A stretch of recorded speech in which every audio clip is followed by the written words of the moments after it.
Welcome to the Caravan Show, where we discuss all things caravans. That's right, everything you need to know about caravans, from weights, towing, maintenance, appliances, renovations, buying a caravan, repairs, destinations and reviews. We'll also chat with some Aussie legends, manufacturers, suppliers and of course, people who love caravans. Take it away, Roy. G'day, my name is Rubus. Welcome to the Caravan Show, our first edition of our brand new podcast.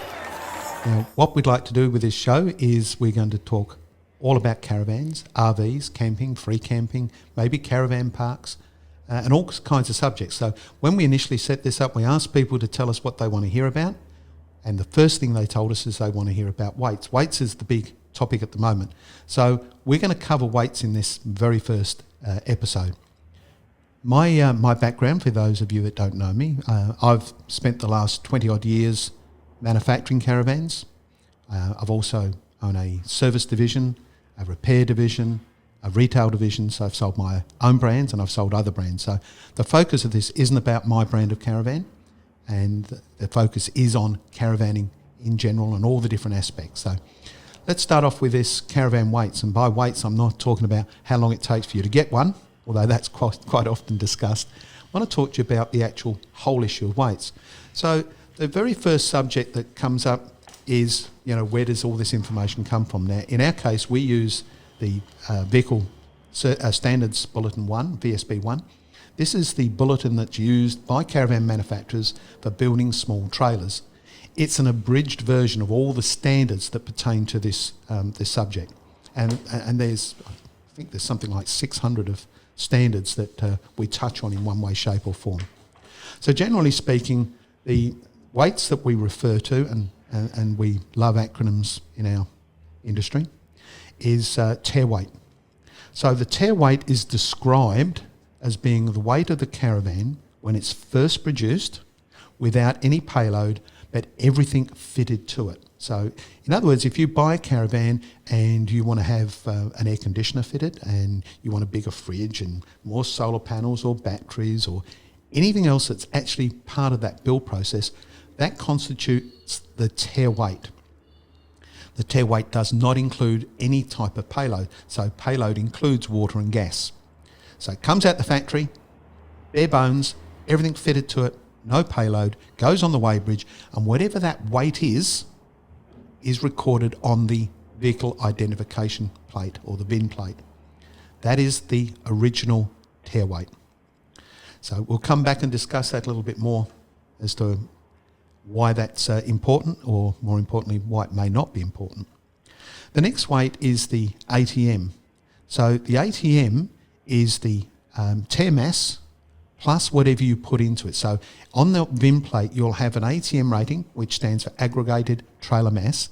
And that aggregated trailer mass is what the manufacturer says is the maximum weight that van can be, including the payload. So we take the tear weight, we take the ATM, and the difference between those is your payload. Now, there's also another weight, the weight that's applied to the ball. So when you attach your caravan to the ball, there's a certain amount of that weight that is forced down onto that ball, and that's called the tow ball weight. The tow ball weight is the difference between what it weighs when it's on the vehicle and what it weighs when it's off the vehicle. Now, again, initially that's put on your VIN plate is the weight that it showed on the ball at the time of manufacture. So as you can imagine, as you apply payload to the van, that ball weight's going to be in a variable scale. So what's on your VIN plate is only as it was when it was manufactured, and probably has zero influence on what it is today. The difference between those two, between the weight of your ATM and the difference of the ball weight, is referred to as the GTM, the gross trailer mass. So if that's not confusing enough, I'll go on to explain really what happens now the moment that it's been produced.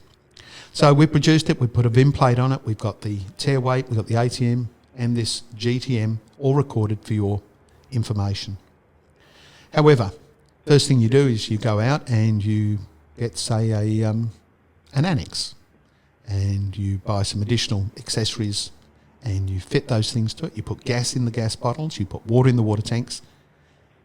Now, in effect, any of those items that stay static in the van, so forgetting fluids, but, you know, an annex, you leave it sitting in the tunnel boot, for example, or your toolbox, that weight is there now, and it now becomes the new tear weight, because it's the weight before you put any additional payload in it. In New South Wales, that's actually the weight they care about. They don't care about the bin plate. They don't care what it was when it was manufactured.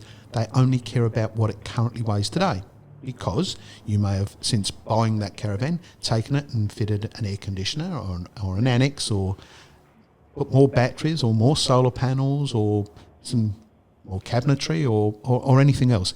So now we've got a completely new tear weight. It's not what's on the plate, it's what it actually now weighs. Now, this affects more those people that go in and buy a caravan after it's been supplied as new. So I'm talking now second-hand caravan. So, you know, John and Judy go in and they buy a nice new caravan, and it comes out and it's got a tear weight of, let's say, 2 tonnes. And it's got an ATM of, let's say, 2,600. So they've got 600 kilos worth of payload. So they now go and fit an annex, and they've decided they want a bit more cabinetry in there, and John decides he wants to put in a bigger toolbox on it and a bit of additional plumbing, maybe an extra tank underneath for grey water. And they use that caravan for the next couple of years and enjoy every minute of it. But then what they do is they decide they want to sell it because they want to upgrade to a new one. Now that van goes into the used van market. They either sell it themselves privately, or they may sell it through a dealer. But whatever they do with that van, the VIN plate's tear weight has no bearing whatsoever on what the current van weighs. So how's that important to you? Well, it's simple. If you buy a second-hand caravan and you want to know what the tear weight is, there is only one answer. That's to put it on a weighbridge. Weigh the van. That's complicated again, so we'll come back and we'll cover a bit more about weighbridges at a later date. But for now, whatever the weighbridge says that is empty without any water or fluids in it in any way, shape or form is your new tear weight. However, the ATM hasn't changed. So if you remember, we first said it's a 2 tonne with a 2,600, so you've got 600 kilos worth of payload. But now they've added things to it, and now it actually weighs closer to 2,300 kilos. Its ATM can't change. That's the maximum it's allowed to weigh, is now 26. So the new owners have only got 300 kilos to play with. And of course, unless they've taken it to a weighbridge, they're going to be totally unaware of this, because they're looking at the VIN plate saying it only weighs 20, and it actually weighs 23. So that's the first thing you need to do. If you're looking at getting a caravan, whether it be brand new or second hand, if it's through a dealer or private, first thing you should always do is put it over the weighbridge. Now, to continue this subject of weights, let's talk about what you can use to tow that with. Again, this is a very confusing area for people, because you go out and you buy yourself a brand new car, let's say a Toyota Land Cruiser. And when you bought the Land Cruiser, you've got a 3.5 tonne towing capacity. Well, that's pretty black and white and pretty simple, isn't it? Well, not actually so much so. So let me give you an example of what often happens from there. Quite often now people will go out and they'll fit to their new Land Cruiser an alloy bull bar. On average, that weighs around 35 kilos.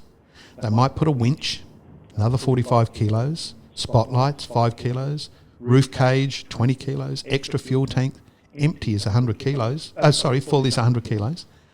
They might put drawer set in it, another 100 kilos. And you can see where I'm going with this. By the time they've added all their extra bits and pieces, in fact, they've just diminished their towing capacity. So what started off at 3.5 tonne may very easily come down to 3 tonne, purely and simply because they've added 500 kilos worth of gear to their car and brought their gross vehicle mass down, GVM.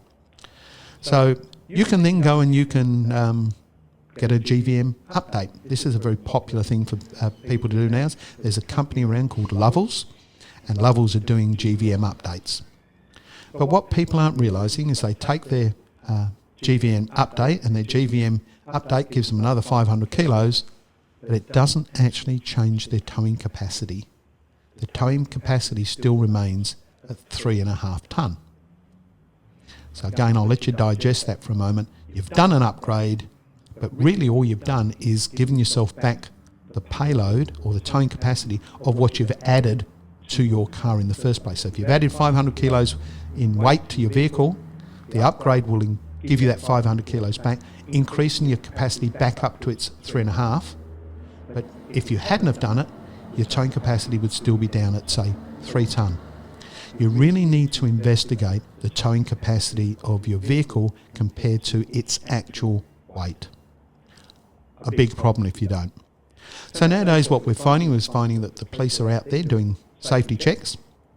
Part of those safety checks is they're weighing vehicles and they're weighing the caravans, and they're having a look at what the combined vehicle mass weights are, what the ATM rating of the vehicle, the caravan is, and what the towing capacity of the car is, and they're saying, hey guys, you're overweight. Now if you're lucky, they might say, hey, you need to lose a couple of 100 kilos. And say, well, okay, we'll fix that, we'll drain the water or whatever. If you're unlucky, they might even slap you with a fine. So let's make this very clear. At the end of the day, the responsibility for your weight is yours, nobody else's. If you're overweight and you're carrying more than you should be carrying, you need to know and you need to fix it. You can't say, look, officer, I'm sorry, but the tear weight said this, so I thought I could carry this, and use that as an excuse, because they're not going to wear it. So how do you protect yourself? Well, previously I mentioned the weighbridge. So in a perfect world, what you should do is find out who your local weighbridge station or where your local weighbridge station is, and you should take your van and your car fully loaded to that weighbridge before you go on holidays. Check and see what it is. Once you've done that a couple of times, you'll have a fair idea of what you're able to carry anyway. What you should also be doing is checking that tear weight. So when you buy your vehicle and your caravan, you hook the two of them up. Again, before you put a payload in, go down that weighbridge. They'll get to know you quite well if you're doing this properly. But again, once you've done that, you'll be set up, and you should then be able to go forward knowing that you're not overweight. Now, when we said at the beginning of this that we were going to talk about weights, and weights only start with what I've just discussed. Your next big issue is, how do I load my caravan? How do I load my vehicle? How do I distribute the weights properly? And why do I need to distribute the weights properly? And I'm going to come back in a moment. I'm going to discuss that with you to talk a little bit more about how to distribute your weight in your caravan and your vehicle.